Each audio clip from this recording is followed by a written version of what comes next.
नमस्कार दोस्तों, कैसे हैं आप लोग। आशा करते हैं कि आप लोग अच्छे होंगे। तो दोस्तों, इस वीडियो में मैं आपको जीके जीएस के बारे में जानकारी दूंगा। ठीक है, तो चलिए टाइम को ना वेस्ट करते हुए शुरू करते हैं।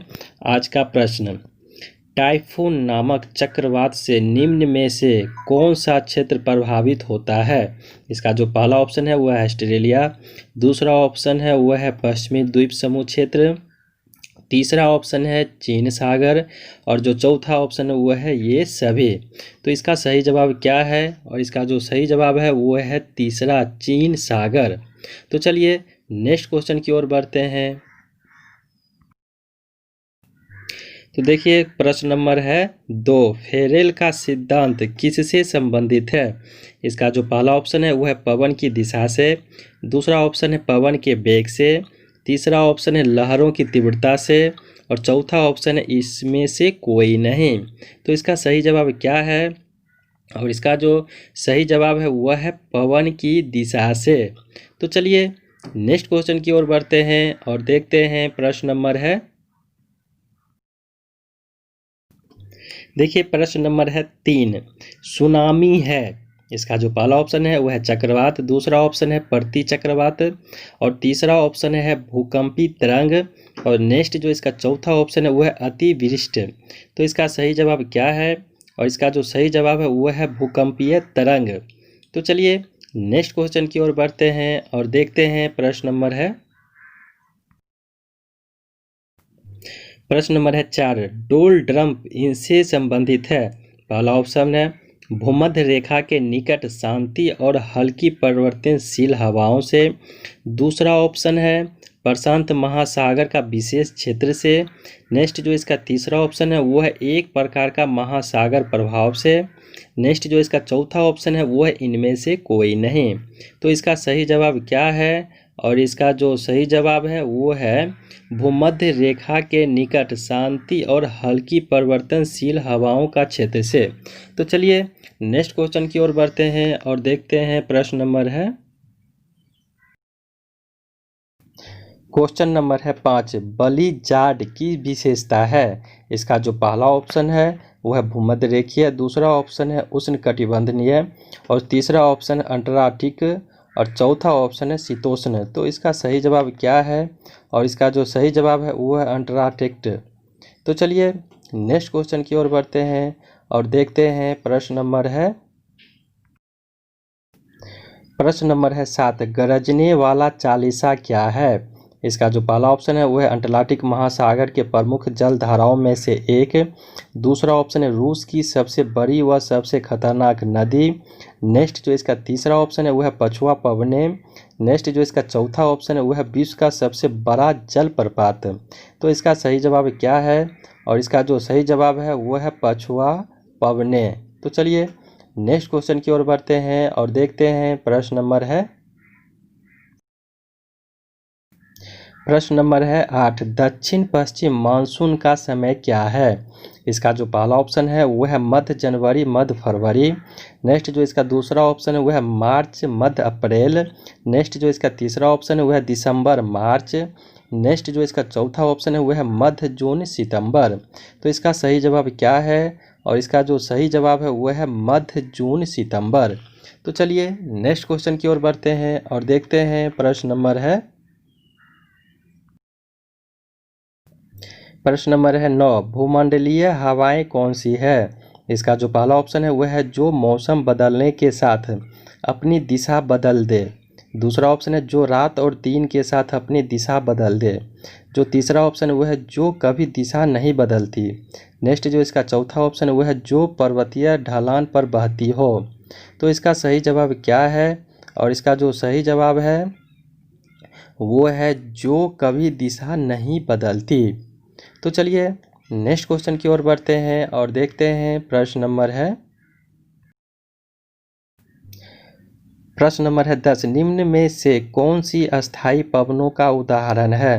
पहला ऑप्शन है मानसून, दूसरा ऑप्शन है घाटी एवं पर्वत समीर, नेक्स्ट जो इसका तीसरा ऑप्शन है वह है व्यापारिक पवन, नेक्स्ट जो इसका चौथा ऑप्शन है वह है सागरीय एवं स्थल समीर। तो इसका सही जवाब क्या है, और इसका जो सही जवाब है वो है व्यापारिक पवन। तो चलिए नेक्स्ट क्वेश्चन की ओर बढ़ते हैं और देखते हैं प्रश्न नंबर है 14। मानसून का कारण है। इसका जो पहला ऑप्शन है वह है हवाओं का मौसमी उत्क्रमण। नेक्स्ट जो इसका दूसरा ऑप्शन वह है पृथ्वी का परिक्रमण।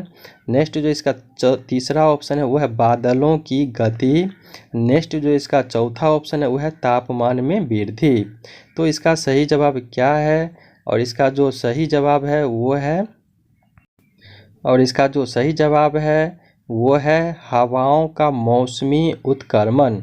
तो चलिए नेक्स्ट क्वेश्चन की ओर बढ़ते हैं और देखते हैं प्रश्न नंबर है 15। टोर्नेडो निम्न में से मेल खाता है। इसका जो पहला ऑप्शन है वह है चक्रवात। दूसरा ऑप्शन है बड़े मानसून का अचानक आ जाना। नेक्स्ट जो इसका तीसरा ऑप्शन है वह है मानसूनी वीची सर्ज। नेक्स्ट जो इसका चौथा ऑप्शन है वह है प्रति चक्रवात। तो इसका सही जवाब क्या है? और इसका जो सही जवाब है वो है चक्रवात। तो चलिए नेक्स्ट क्वेश्चन की ओर बढ़ते हैं और देखते हैं प्रश्न नंबर है 16। भूमध्य रेखा के चतुर्दिक अक्षांश से डोलड्रम की और बहने वाली हवाएं कही जाती है। इसका जो पहला ऑप्शन है वह है व्यापारिक हवाएं। दूसरा ऑप्शन है पछुआ हवाएं। नेक्स्ट जो इसका तीसरा ऑप्शन है वह है जेट प्रभाव। नेक्स्ट जो इसका चौथा ऑप्शन है वह है पूर्वा हवाएं। तो इसका सही जवाब क्या है? और इसका जो सही जवाब है वो है व्यापारिक हवाएं। तो चलिए नेक्स्ट क्वेश्चन की ओर बढ़ते हैं और देखते हैं प्रश्न नंबर है 18। प्रातः काल काफ़ी मात्रा में ओस बनने का कारण है। इसका जो पहला ऑप्शन है वह है साफ आसमान और तेज हवाएं। नेक्स्ट जो इसका दूसरा ऑप्शन है वह है बादल और तेज हवाएं। नेक्स्ट जो इसका तीसरा ऑप्शन है वह है साफ आसमान और शांत हवाएं। और नेक्स्ट जो इसका चौथा ऑप्शन है वह है बादल और शांत हवाएं। तो इसका सही जवाब क्या है? और इसका जो सही जवाब है वो है साफ आसमान और शांत हवाएं। तो चलिए नेक्स्ट क्वेश्चन की ओर बढ़ते हैं और देखते हैं प्रश्न नंबर है 19। टाइफून नामक चक्रवात से निम्न में से कौन सा क्षेत्र प्रभावित होता है? इसका जो पहला ऑप्शन है वह है ऑस्ट्रेलिया। नेक्स्ट जो इसका दूसरा ऑप्शन है वह है पश्चिमी द्वीप समूह क्षेत्र। नेक्स्ट जो इसका तीसरा ऑप्शन है वो है चीन सागर। नेक्स्ट जो इसका चौथा ऑप्शन है वो है ये सभी। तो इसका सही जवाब क्या है? और इसका जो सही जवाब है वो है चीन सागर। तो चलिए नेक्स्ट क्वेश्चन की ओर बढ़ते हैं और देखते हैं प्रश्न नंबर है 16। स्वेज नहर किसने बनाया? इसका जो पहला ऑप्शन है वह फर्डिनेंड मैगेलन। नेक्स्ट जो दूसरा ऑप्शन है वह फर्डिनेंड डी लेसेप्स। नेक्स्ट जो इसका तीसरा ऑप्शन है वह ली कार्बूसियर। नेक्स्ट जो इसका चौथा ऑप्शन है वह एडवर्ड लुटिन्स। तो इसका सही जवाब क्या है? और इसका जो सही जवाब वो है फर्डिनेंड डी लेसेप्स। तो चलिए नेक्स्ट क्वेश्चन की ओर बढ़ते हैं और देखते हैं प्रश्न नंबर है 19। मंगोलन जलडमरू मध्य स्थित है। इसका जो पहला ऑप्शन है वह है प्रशांत एवं दक्षिण अटलांटिक महासागर के बीच। नेक्स्ट जो इसका दूसरा ऑप्शन है वह है अफ्रीका के दक्षिणी छोर पर। नेक्स्ट जो इसका तीसरा ऑप्शन है वह चीन और जापान के बीच। नेक्स्ट जो इसका चौथा ऑप्शन है वह है दक्षिणी अमेरिका के दक्षिणी छोर पर। तो इसका सही जवाब क्या है? और इसका जो सही जवाब है वह है प्रशांत एवं दक्षिण अटलांटिक महासागर के बीच। तो चलिए नेक्स्ट क्वेश्चन की ओर बढ़ते हैं और देखते हैं प्रश्न नंबर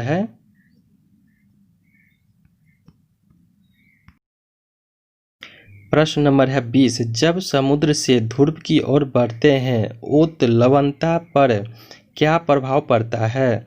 इसका जो पहला ऑप्शन है वह है घटता है। दूसरा ऑप्शन है वह है बढ़ता है। नेक्स्ट जो इसका तीसरा ऑप्शन है वह है पहले घटता है फिर बढ़ता है। नेक्स्ट जो इसका चौथा ऑप्शन है वो है इनमें से कोई नहीं। तो इसका सही जवाब क्या है? और इसका जो सही जवाब है वो है ए घटता है। तो चलिए नेक्स्ट क्वेश्चन की ओर बढ़ते हैं और देखते हैं प्रश्न नंबर है